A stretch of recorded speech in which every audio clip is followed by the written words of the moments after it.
പ്രവാസി മലയാളിയിലേക്ക് ഏവർക്കും സ്വാഗതം. വീണ്ടും കാലങ്ങൾ പഴക്കമുള്ള ചരിത്രത്തിന്റെ ഏടുകളിൽ എഴുതി ചേർത്ത് ഒരു അച്ഛന്റെയും മകളുടെയും സ്നേഹബന്ധത്തെക്കുറിച്ച് പറയുന്നതാണ് ഈ വാർത്ത. മരിക്കുന്നവരെ മകളെ കാണാൻ അച്ഛൻ ചെയ്തത് എന്താണെന്നറിയാമോ? പക്ഷേ അച്ഛൻ മരിച്ചും 100 വർഷത്തിന് ശേഷവും അവൾ ചിരിക്കുന്നുണ്ട്. വാർത്തയിലേക്ക്. താൻ മരിക്കുന്നതുവരെ കണ്ടുകൊണ്ടിരിക്കാൻ മകളുടെ മൃതദേഹം പിതാവ് മമ്മിയാക്കി സൂക്ഷിച്ചു. മരിച്ചിട്ട് 100 വർഷം കഴിഞ്ഞിട്ടും ഇന്നും മൃതദേഹം കേടുപാടുകൾ ഇല്ലാതിരിക്കുകയാണ്. 1918 ഡിസംബർ 13 ഇറ്റലിയിലെ ഒരു സമ്പന്ന കുടുംബത്തിൽ റൊസാലിയ എന്ന പെൺകുഞ്ഞ് ജനിച്ചത് തന്നെ.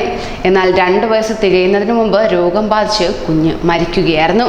എന്നാൽ കുഞ്ഞിന്റെ വിയോഗത്തിൽ താങ്ങാനാകാതെ അച്ഛൻ കുഞ്ഞിനെ എന്നും കാണുവാനായി റൊസാലിയയുടെ പിതാവ് മാരിയോ ലോംബാർഡോ മൃതദേഹം എംബാം ചെയ്തു വയ്ക്കാനുള്ള നടപടികൾ ചെയ്തിരുന്നു. പ്രത്യേക രാസക്കൂട്ടുകൾ ഉപയോഗിച്ച് ആൽഫ്രെഡോ സലാഫിയ എന്നയാളാണ് റൊസാലിയയുടെ മൃതദേഹം എംബാം ചെയ്തത്. കുഞ്ഞിന്റെ മൃതദേഹത്തെ സ്ലീപ്പിംഗ് ബ്യൂട്ടി എന്നാണ് ഇപ്പോൾ വിളിക്കുന്നത്. ഇടയ്ക്ക് റൊസാലിയയുടെ മൃതദേഹം കണ്ണു തുറന്നു എന്ന തരത്തിൽ ഒരു വീഡിയോ പ്രചരിച്ചിരുന്നു. എന്നാൽ പ്രകാശം റൊസാലിയയുടെ കണ്ണുകളിൽ പതിക്കുമ്പോൾ ഉണ്ടാകുന്ന തോന്നലാണിതെന്നാണ് അധികൃതർ ഇതേക്കുറിച്ച് അന്ന് വിശദീകരിച്ചിരുന്നത്. അതോടൊപ്പം തന്നെ ലോകത്തിലെ ഏറ്റവും സുന്ദരവും സുരക്ഷിതവുമായ മമ്മിയാണിതെന്നാണ് പറയുന്നത്. സിസിലിയയിലെ കപ്പൂച്ചിൻ കാറ്റാക്കോംസ് ഓഫ് പാർലിമോയിലാണ് റൊസാലിയയുടെ മമ്മി സൂക്ഷിച്ചിരിക്കുന്നത്. ഇന്നും ശാസ്ത്രലോകം വളരെ അത്ഭുതകരമായി കാത്തു സൂക്ഷിക്കുന്ന ഒരു മമ്മിയാണ് റൊസാലിയയുടേത്.